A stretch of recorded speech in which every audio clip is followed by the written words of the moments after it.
telling you about the follow-up email that landed me my full-time remote role.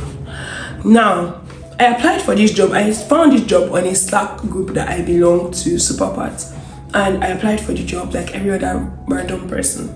But here's the thing that people forget to do. They forget to follow up on the jobs they apply for. Because if you do not follow up, you would not stand out. You would not be different from A, B, C to Z who applied for the same role, who may even be better than you are, and who have forgotten the rules. My mentor Stella, she used to tell me that when I'm applying for jobs, when you're doing serial job applications, you can create a Google Sheet and put each of the jobs you applied for, and then just in case you've heard back from them, you tick it. If you've not heard back from them, you tick it. Just that way, so that you can keep track of the jobs that you've been applying for. Because guys, you need to follow up on your job applications. If you don't follow up on your job applications, your job would end up in the bin like everyone else. Now, what's adding benefits of following up? Number one, following up makes you stand out to the recruiter, to the CEO, to the manager, to whoever is hiring for the role.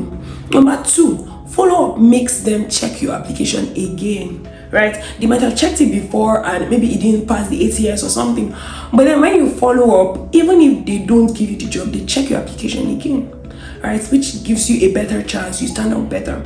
Number three, follow-up makes you to start a conversation with the hiring manager or whoever is hiring, really, because these conversations may not be useful in landing you the role, but then it's going to be useful in the future in case they have a lower role or another role really that they think you can be a good fit for, or in case they just want to keep your profile on file and then later they would reach out to you. So basically, these benefits of follow-up are just worth it. Like, they are worth your time, they are worth your effort in crafting that follow-up pitch or email, right?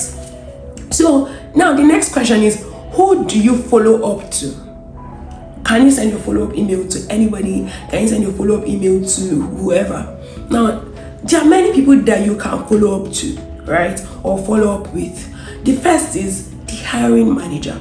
Who is hiring for this role? Sometimes it may be a recruiter, sometimes it may be a hiring manager, sometimes it may be a director of people, operations manager, a HR manager. So just find out who is hiring for the role. If you're not sure, a good way to find out is on LinkedIn.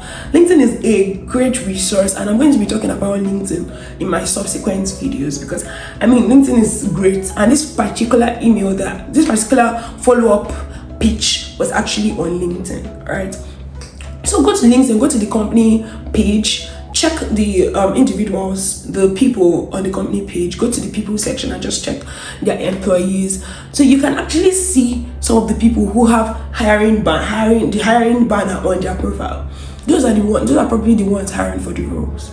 Now, another thing you may do is, if the job is posted on LinkedIn, you can go to the job and find out who posted the job. That's another way to find out who is hiring for the role. Another thing you can do is just take the bull by the horn and just say, okay, in a normal company, who should be hiring for this role? Hiring manager, fine. Now, that is the first person you can follow up with. The second person you can follow up with are decision makers for the role. Because the truth is, it's possible that someone may be hiring for the role, but may not be a decision maker for the role. For example, if you're a content writer, a decision maker for the role can be a content lead, the content team lead of the company. If the content team lead says, I want this candidate, he has a lot of power to be able to make the HR manager or the hiring personnel check out this candidate, have an interview with this candidate. Do you understand? So reach out to the person who is in charge of this role. It can be the content team lead, it can be the VP of marketing. If you're into tech, the CTO, who else? I don't know, the co-founders, CTOs, director of operations, the senior developers. Just, reach out to people who are in charge of the roles in the company. And now the third person you can follow up with are the company executives, right? The CEO, the co-founder, the CTO, the COO. These are very, very important people because they have power as well. They have hiring power as well. So when they say, oh, I love this candidate, the HR manager is almost going to say, okay, let's go with that candidate, because I mean the CEO knows the candidates, right?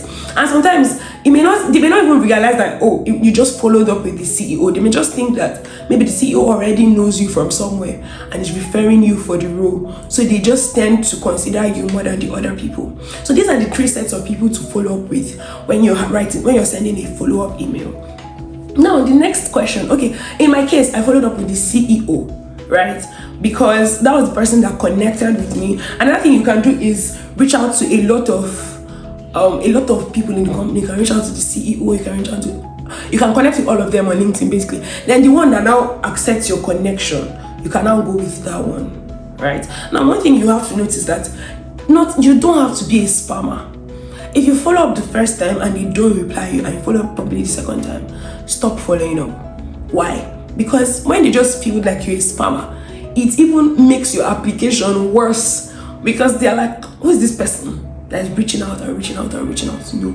And then also look out at the job description. Some job descriptions say no DMs. Do not DM them if they specifically say no DMs, right? Because you're going to just seem like you didn't read the job description. Now another thing you should not do when you're following up is you should not write a lengthy follow-up email or pitch, because I promise you they will not read it.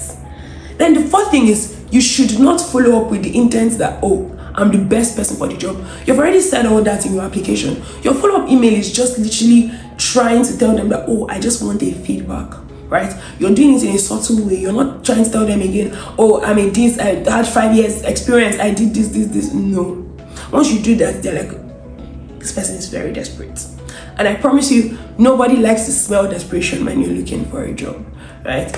So now in my case, I followed up with the CEO of the company, and I reached out to him on LinkedIn and he accepted my connection. And I promise you guys, I did not do a warm follow-up. Sometimes you can do a warm follow-up, you keep liking their posts and all those things, but I didn't have the time to do a warm follow-up. And most times I actually appreciate doing a cold follow-up, because I mean it shows that, number 1, you're not desperate. Number 2, you're not trying to buy their favor. Number 3, you're just asking a question. Do you get? And then the email that I sent to him, the pitch that I sent to him was, hello X, please, I applied for this role, but I haven't heard back from your company. I was wondering, has the role been filled? Is there still an opportunity to work for you? Simple and easy. Now the first thing that this email does, this pitch does, is that it doesn't sound like I'm desperate, like I really need this role. Number 2, the guy is going to look at my LinkedIn profile, and I wanted him to see my LinkedIn profile. I wanted him to see my recommendations. I wanted him to see my profile, which is why you should also have an optimized profile. If you don't have an optimized profile, you can opt for email, and you can get their emails using Apollo. So Apollo helps you to scrap emails from the company pages, the company's LinkedIn. You can just scrap the emails of the CEO, the founder, of key people in the company. Right? So another thing that this email does is that this email just requires a response, right?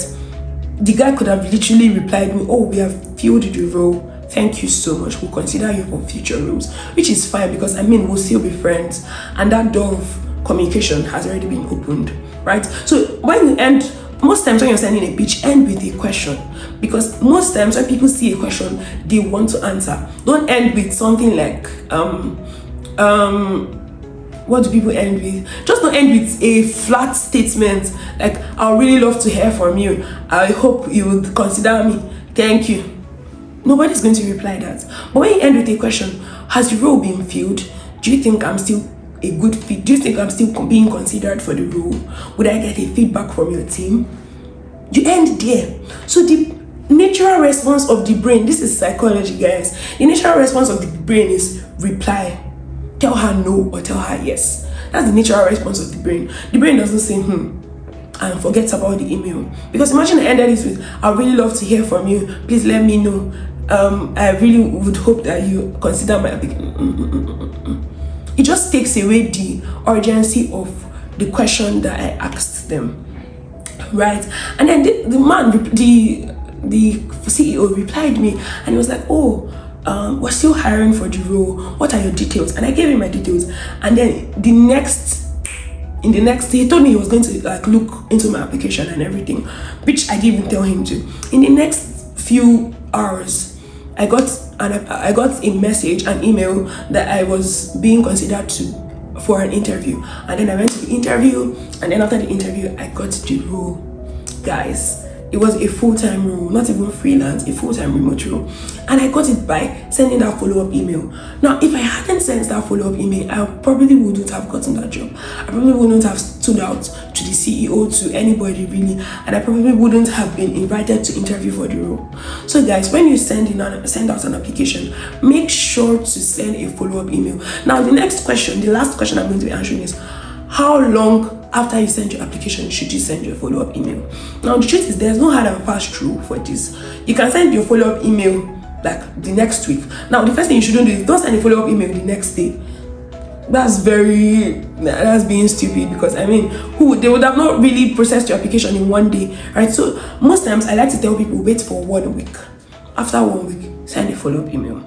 But sometimes it doesn't even have to be 1 week. It can be after 3 days, after 4 days, after 5 days, depending on when the job closes. Because sometimes if the job is closing tomorrow, then you should be able to send your follow-up email in the next 3 days. But if the job is closing next week, you can't send your follow-up in the next 3 days because the job is still open, right?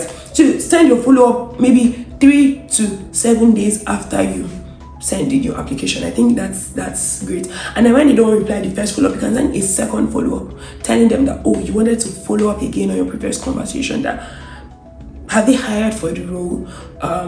You would still love to work with them. Just express your interest that, oh, you're still very excited to work with them. I would love to get a feedback from them. So guys, this is typically it. And if you haven't sent a follow-up for all your pitches and all your previous jobs, this is the sign to do it today. Craft that follow-up email, craft that follow-up pitch, follow up with the right people on LinkedIn, send them emails, and you might just be getting the next remote role for yourself if you do this. Thank you so much. Bye.